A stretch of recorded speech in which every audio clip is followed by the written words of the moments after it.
नमस्कार. हेमलता किचनमध्ये खूप खूप मनापासून स्वागत आहे. आता आवळ्याचं सीझन संपत आलेलं आहे. अगदी 1 ते 2 महिनेच हे आवळे आपल्याला मिळतात. तर वर्षभरासाठी आपल्याला आवळे खायला मिळायला पाहिजे. त्यासाठी आपण आवळ्याचे वेगवेगळे पदार्थ बनवत असतो. त्यामधलाच एक आज आपण आवळ्याचा मोरावळा बनवणार आहोत. तर रेसिपीला सुरुवात करूया. तर इथे मी अर्धा किलो एवढे आवळे घेतलेले आहेत. आवळे अगदी ताजे आणि फ्रेश आहेत.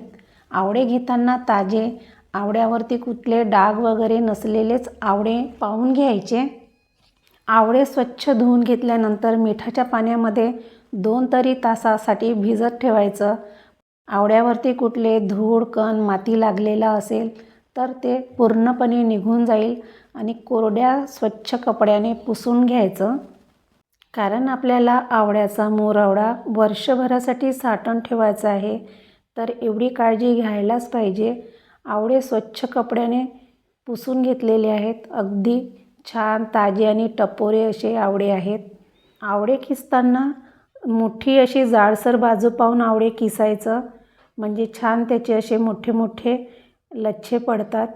तुम्ही बारीक किसणीने पण किसू शकता, पण असं जाडसर किसून घेतल्यामुळे आवळ्याचा मोरावळा खाताना खूप सुंदर असं लागतं. तर अशाच पद्धतीने बाकीचे आवळे किसून घेऊया. आता हे किसून घेतलेल्या ज्या आवळ्याच्या बिया उरलेल्या आहेत, ह्या फेकून न देता पाण्यामध्ये उकळून याचं आपण ज्यूस पण पिऊ शकतो. मोरावळा बनवण्यासाठी कुठले बेसिक मसाले रोजच्याच वापरणीतले घेतलेले आहेत. तर 1 चमचा मीठ घेतलेला आहे, 1 चमचा सुंठ पावडर घेतलेले आहेत, 2 छोट्या विलायची घेतलेली आहेत, अर्धा इंच दालचिनीचा तुकडा घेतलेले आहे, 5-6 काळे मिरे आणि 5-6 लवंग घेतलेले आहेत, 400 ग्राम गूळ घेतलेला आहे. अर्धा किलो आवळ्यासाठी 400 ग्राम एवढं गूळ घेतलेलं आहे. आता गॅसवरती कढई ठेवलेली आहे. कढई जाड बुडाचीच घ्यायची आणि 2 चम्मच साजूक तूप घेतलेलं आहे. तूप थोडंसं गरम झालं की त्यामध्ये दालचिनीचा तुकडा आणि 2 लवंग घालायचे. त्यामध्ये आवळ्याचा किस घालून सतत फिरवत राहायचं आहे. आपण आवळ्याचा मोरावळा बनवताना लोखंडाची कढई किंवा जर्मनची कढई वापरायची नाही. स्टीलच्याच कढईमध्ये किंवा नॉनस्टिकच्या कढईमध्ये बनवू शकतो. तर एवढं जरूर लक्षात ठेवा. आपल्याला हात न थांबवता सतत फिरवत राहायचं आहे. 2-3 मिनटानंतर एक वाफ काढून घ्यायची आहे, अगदी मिनिटभर.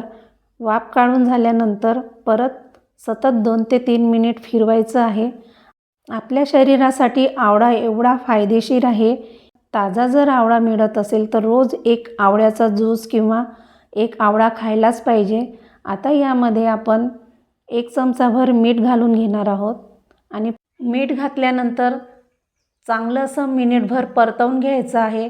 इथे मी अर्धा किलो आवळ्याचा किस घेतलेला आहे. अर्धा किलो आवळ्याच्या किससाठी 400 ग्राम एवढा गूळ घेतलेला आहे.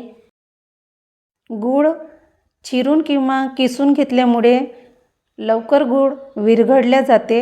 अगदी 4 ते 5 मिनटामध्ये गुळाचा असा पाक तयार होतो, म्हणून गूळ किसूनच घ्यायचा. अगदी मंद गॅसवरती 3 ते 4 मिनटानंतर असं संपूर्ण गूळ वितळून झालेला आहे. अगदी सततच फिरवत राहायचं आहे, नाहीतर जळण्याची शक्यता असते.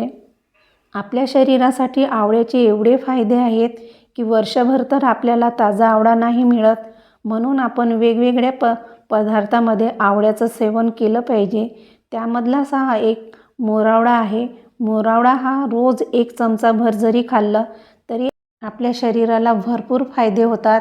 आपली त्वचा सुंदर दिसायला लागते, आपले केस मजबूत होतात, आपले हाडंसुद्धा मजबूत होतात. कंबरदुखीचा त्रास, अंगदुखीचा त्रास अगदी निघून जातो.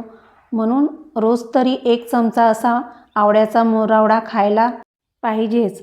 आता काही आपण जे मसाले घेतलेले होते ते खलबत्त्यामध्ये कुटून घेणार आहोत. लवंग, दालचिनी आणि विलायचीमधले असे बिया काढून घ्यायचे आणि असं जाडसर वाटून घ्यायचं आहे. मोरावळा शिजवत असताना अगदी गॅस मंद ठेवायची. मंद गॅसवरतीच आवळ्याचा मोरावळा शिजवून घ्यायचा आहे. अगदी 5 ते 6 मिनटामध्ये पूर्ण गुळाचा पाक आवळ्याच्या किसाने असं शोषून घेतलेलं आहे. जर कोणाला मधुमेह असेल तर त्यांना गूळ किंवा साखर चालत नसेल तर तुम्ही इथे खजूरचा सुद्धा वापर करू शकता. आवळ्याचा छुंदा म्हणा किंवा मोरावळा म्हणा वर्षभर साठवण्यासाठी काचेच्या बरणीमध्येच हा आवळ्याचा मोरावळा साठवून ठेवायचा आहे. त्यासाठी काचेची बरणी स्वच्छ धुवून टाकायची आणि उन्हामध्ये वाळू घालायचं आणि नंतर कोरड्या कपड्याने पुसून घ्यायचं. असा आपला हा मोरावळा तयार झालेला आहे, जुशी असा. आणि आता त्यामध्ये 1 चमचाभर एवढं सुंठ पावडर घालायचं आहे. सुंठ पावडर आवश्यक घाला. आणि जे कुटून घेतलेलं होतं मिरपूड, लवंग आणि विलायची याचा पण जाडसर असा कूट टाकून घ्यायचा आहे आणि परत 2 ते 3 मिनटासाठी फिरवून घ्यायचं आहे. अशा पद्धतीने बनवलेला मोरावळा अगदी वर्षभर काय 2 वर्ष टिकतो. असा शिजवून घ्यायचा की त्याचा 1 तार असा निघत असेल. अशा पद्धतीने शिजवून घ्यायचं. जास्त जर शिजल्या गेलं तर त्याचा असा घट्टसर पाक तयार होतो. म्हणून मोरावळा शिजवताना छान असा रसरशीत शिजवून घ्यायचा आहे. छान असा शिजला की नाही परफेक्ट बोटाला असं लावून बघायचं. 1 तार जर असा निघत असेल तर अगदी परफेक्ट असा आपला मोरावळा तयार झालेला आहे. मस्त सुंदर असा आवळ्याचा मोरावळा रोज 1 चमचा खा आणि निरोगी राहा. तुम्हाला हा माझा आजचा व्हिडिओ कसा वाटला, आवडला असेल तर एक लाईक जरूर करा आणि माझ्या चॅनलला जरूर सबस्क्राईब करा. धन्यवाद.